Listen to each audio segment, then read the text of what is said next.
നമസ്കാരം. കഴിഞ്ഞ ദിവസം ഹരിപ്പാട് ക്ഷേത്രത്തിൽ സ്കന്ദനെ കാണുവാൻ പോയിരുന്നുവല്ലോ.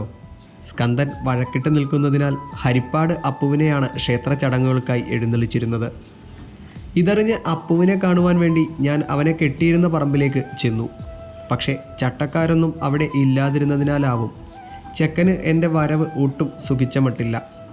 ആള് വളരെ അസ്വസ്ഥനാവുകയും ചെവി വട്ടം പിടിച്ച് നിൽക്കുകയും ചെയ്തു. ഞാൻ അല്പം അകലെയാണ് നിന്നിരുന്നതെങ്കിലും ഞാൻ വീണ്ടും അടുത്തേക്ക് ചെല്ലാതിരിക്കുവാനും എന്നെ പിന്തിരിപ്പിക്കുവാനും വേണ്ടിയാവും ചെക്കൻ അടുത്ത് കിടന്ന സാധനങ്ങൾ ഓരോന്നെടുത്ത് എറിയോടെറി. ചട്ടക്കാരില്ലാത്ത സമയം അവിടെ നിൽക്കുന്നതിലെ അപകടവും അതിലുപരി മുന്നിൽ നിൽക്കുന്ന ആളിനെ ശരിക്കറിയാവുന്നത് കൊണ്ടും ഞാൻ അപ്പോൾ തന്നെ പതിയെ സ്ഥലം വിട്ടു. ഞാൻ ദൂരെ എത്തിയിട്ടും ദാ എന്നെയും നോക്കി അങ്ങനെ തന്നെ അവിടെ നിൽപ്പുണ്ട്. ആനകളുമായി ബന്ധപ്പെട്ട പുതിയ ഒരു വീഡിയോയിൽ കണ്ടുമുട്ടാമെന്ന പ്രതീക്ഷയോടെ നിർത്തുന്നു. Bye bye.